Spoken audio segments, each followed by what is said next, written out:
National institute for IT and vocational training में आपका स्वागत है।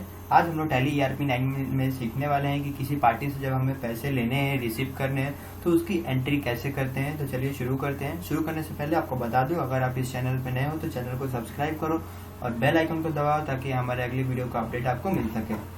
चलिए शुरू करते हैं। यहाँ पे टैली ERP 9 में लास्ट टाइम हम लोगों ने देखा था कि सामान हम लोग कैसे सेल करते हैं। अब सेल करने के बाद हमें पैसे रिसीव करना पड़ता है। अब कोई भी सामान आप बेचते हो तो उसका पैसा आप लेते हो, तो पैसे लेने के टाइम आपको क्या करना पड़ता है, रिसिप्ट की एंट्री करनी पड़ती है। रिसिप्ट की एंट्री कहाँ पे करोगे आप, अकाउंटिंग वाउचर्स के अंदर जाके। अकाउंटिंग वाउचर्स के अंदर आप लिस्ट में देख सकते हो, आप यहाँ पे वाउचर सेल्स का दिख रहा है। आपको ढूंढना क्या है, आपको रिसिप्ट ढूंढना है। रिसिप्ट के लिए यहाँ पे F6 दिया है यहाँ पे, तो फंक्शन F6 प्रेस कीजिए यहाँ पे, तो रिसिप्ट का ऑप्शन ओपन हो जाएगा।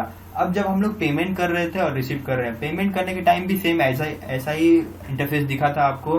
अकाउंट दिया था सबसे पहले, अब उसके नीचे लिखा था यहाँ पे पर्टिकुलर। तो रिसीव करने के टाइम भी सेम वहीं से यहाँ पे अकाउंट, मतलब कि आप पैसे रिसीव मतलब ले रहे हो तो किसके थ्रू कैश ले रहे हो या फिर वो आपके बैंक अकाउंट में ट्रांसफर कर रहा है थ्रू इलेक्ट्रॉनिकली, तो यहाँ पे वही अकाउंट डालनी है। तो वो क्या कर रहा है, मुझे कैश दे रहा है, तो क्या करूंगा, यहाँ पे कैश पे एंटर कर दूंगा। ठीक है। और क्या कौन दे रहा है यहाँ पे, जिसको मैंने बेचा था, कस्टमर। ठीक है, कस्टमर से ही पैसे लेने हैं, सप्लायर से तो नहीं। सप्लायर को तो मुझे पैसे देने थे, कस्टमर से मुझे पैसे लेने हैं। एंटर करते हैं यहाँ पे। अब आप देख सकते हो यहाँ पे 1,20,000 यहाँ पे दिख रहा है आपको। ठीक है, तो कस्टमर जब सप्लायर के टाइम हम लोग ये एंट्री कर रहे थे तो यहाँ पे क्रेडिट बैलेंस दिखा रहा था। अब जब रिसीव कर रहे हैं, पैसे लेने हैं, तो यहाँ पे डेबिट बैलेंस दिखा रहा है। तो मुझे क्या करना है, 1,20,000 किससे लेने हैं, कस्टमर से।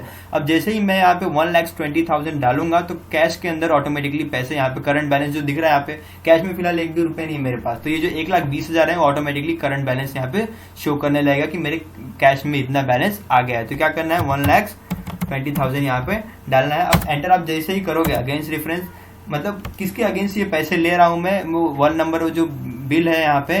ठीक है, तो 1,20,000 रुपए उसके अकॉर्डिंग मैं ले रहा हूँ यहाँ पे। तो आप देख सकते हो यहाँ पे जैसे ही मैं 1,20,000 यहाँ पे डाल के आगे बढ़ा हूँ तो यहाँ पे कैश में ऑटोमेटिकली 1,20,000 रुपए डेबिट हो गया, मतलब मैं कस्टमर के पास से ले लिया हूँ। अब ये जो कस्टमर का जो जीरो बैलेंस है देख रहे हो, यहाँ से लेके यहाँ पे ट्रांसफर हो गया यहाँ पे। ठीक है, तो इसको एंट्री कर सकते हो आप और एक्सेप्ट कर सकते हो। नरेशन में यहाँ पे आप लिख सकते हो बिंग कैश रिसीव।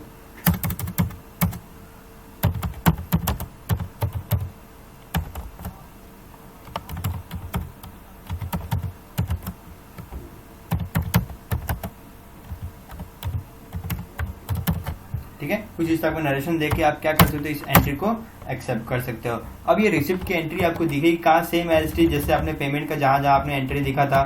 ठीक है, तो आप डिस्प्ले में जाके आप देख सकते हो, डिस्प्ले में डे बुक में आपको दिखेगा। ठीक है, हम लोगों ने क्या किया था, सबसे पहले परचेस किया था, फिर पेमेंट किया था, फिर सेल्स किया और फिर उसके बाद क्या किया, रिसीव कर दिया यहाँ पे। तो ये सारी चीजें यहाँ पे आपको दिख रही है, कंटिन्यू आपको दिख रहा है। देन उसको और कहाँ पे आप देख सकते हो, यहाँ पे आप रिसिप्ट एंड पेमेंट्स में भी आप देख सकते हो। अब रिसिप्ट एंड पेमेंट्स में आप देख सकते हो करंट असेट।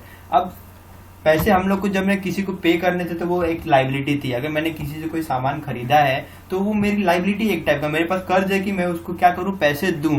और अगर आपने किसी को सामान बेचा है तो वो आपका असेट है, मतलब आप उसको क्या, उसके बदले में आपको क्या मिलेगा, कैश मिलेगा, पैसे मिलेंगे, तो वो आपका करंट असेट है। तो सन्ड्री डेबिटर्स में यहाँ पे दिखा रहे कस्टमर, आप देख सकते हो सारी डिटेल में आप दिखा रहा है, अप्रैल में दिखा रहा है। कैश से मैंने क्या किया था, रिसीव किया था। वाउचर नंबर 1 कितने का किया था, 1,20,000 रुपए का।